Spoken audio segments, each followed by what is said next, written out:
जाती सुबह और आज हमारे यहाँ पर बनती है दाल बाटी।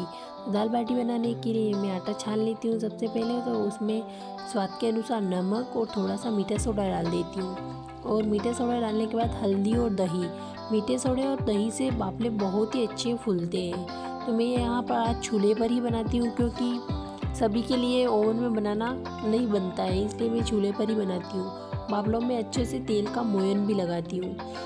तो फिर उधर उस चूल्हे पर मैंने कढ़ाई भी रखी हुई है, जिसमें पानी अच्छे से गर्म हो रहा है, क्योंकि बाफले का आटा ना हम गर्म पानी से ही लगाएंगे। तो ये मैं कढ़ाई में से गर्म पानी भर लेती हूँ, उसके बाद आटे को लगा लेती हूँ। आटे को ना ज़्यादा सॉफ्ट लगाएंगे और ना ही ज़्यादा टाइट, केवल नॉर्मल सा आटा लगाएंगे और ज़्यादा उसको गूँथेंगे में नहीं।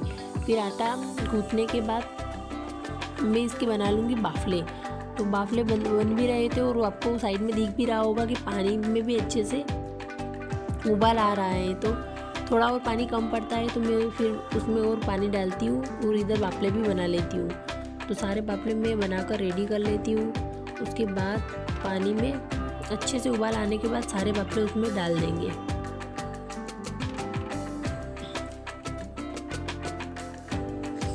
दीप और दीप दोनों ही यहाँ पर बैठे हैं। सर्दी का मौसम आ गया है तो आग के पास रहना भी अच्छा लग रहा है। तो दोनों बैठे हैं, मैं इनसे दोनों बात भी कर रही हूँ। आज इन्होंने होमवर्क कंप्लीट कर लिया है, इसलिए दोनों मस्ती कर रहे हैं। तो यहाँ फिर मैं सारे बाफले कढ़ाई में डालकर इनको बेलन की सहायता से हिलाएंगे, क्योंकि बेलन गोल होता है तो बाफलों का आकार नहीं बिगड़ता है। तो फिर बाफले को उकार कर अच्छे से सुखा कर फिर हम कंडे की राख पर इनको सेकेंगे।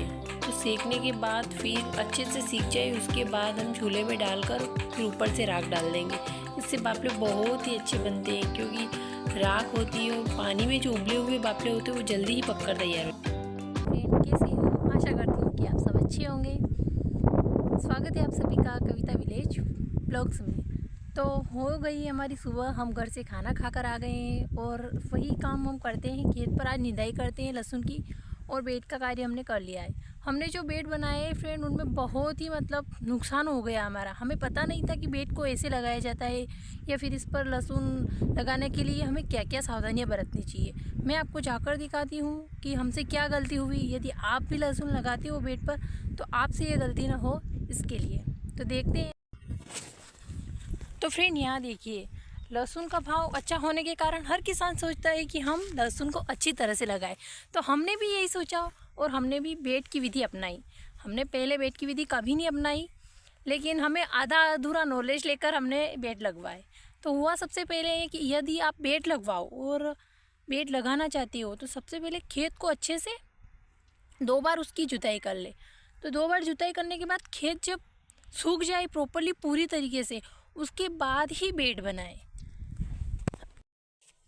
और हमसे गलती यही होती है कि हम खेत को अच्छी तरह से जोतते तो हैं, फिर उस पर रोटावेटर भी करवाते हैं, लेकिन बेड बनाते हैं तो खेत उस टाइम अच्छे से सूखा हुआ नहीं था, इसलिए हमारे जो बेड बनते हैं ना वो खाली रह जाते हैं। जैसे कि मैं आपको यहाँ दिखा रही हूँ, ये हाथ लगाते ही अंदर जा रही है पॉलीथीन। इसका मतलब ये जो बेड बने हुए ये खाली रह गए, इनमें प्रॉपर तरीके से मिट्टी नहीं भर पाई।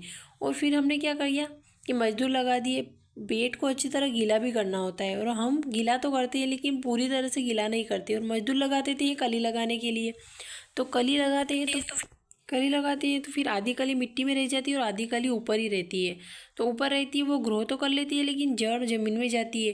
तो अब यहाँ मैं दिखा रही हूँ आपकी यो कली, जो कि आधी ऊपर है और आधी मिट्टी के अंदर। और बेड में होनी चाहिए पूरी कली मिट्टी के अंदर। तो यही गलती हमसे होती है कि हम कली को लगाने में अच्छे से नहीं लगा पाते। और आप ये जो कली दिख रही है ये पूरी तरह कली बाहर है और मिट्टी के अंदर केवल इसकी जड़ है। अब लहसुन का आकार कहाँ बनेगा? इस गलती के कारण हमने नुकसान भी हो गया है।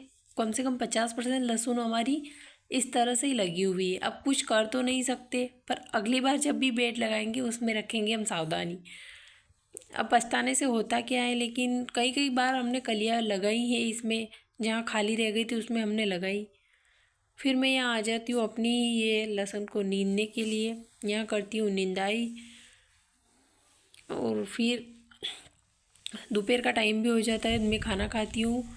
मम्मी जी और दोनों मिलकर यहाँ खाना खा रहे हैं। आइए फ्रेंड, आप भी दोपहर का खाना हमारे साथ खाइए। खाना खाने के बाद मैं थोड़ी और निदाई करती हूँ, उसके बाद घर आ जाती हूँ, क्योंकि आज बच्चे को संभालने वाले घर पे कोई नहीं था, तो फिर मैं जल्दी आ जाती हूँ। घर आने के बाद मैं आपको कल का क्लिप बताऊँगी, क्योंकि मैं ऐड करना भूल गई थी उसको।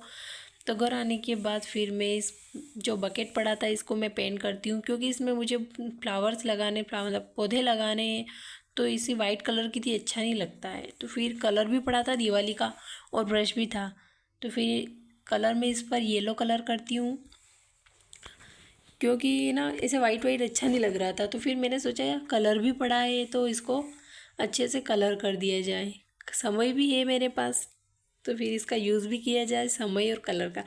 तो फिर इसको कलर करके धूप में सुखा देती हूँ। धूप में सुखाने के बाद फिर रात को नीचे ले आती हूँ अपने कमरे में, और इसके ऊपर बनाती हूँ फ्लावर्स, छोटे छोटे फ्लावर्स। मुझे पेंटिंग तो इतनी आती नहीं है, लेकिन जितना बनता है मैं करती हूँ इस पर। तो छोटू भी देख रहा है, मम्मा ये क्या कर रहे हो, पूछ रहा है, और इस प्रकार से मैं इस पर पूरी बाल्टी पर कर देती हूँ ऐसे फ्लावर्स, और एक इमोजी बना देती हूँ। आज की वीडियो में इतना ही। वीडियो को सब्सक्राइब ज़रूर करें। Thank you.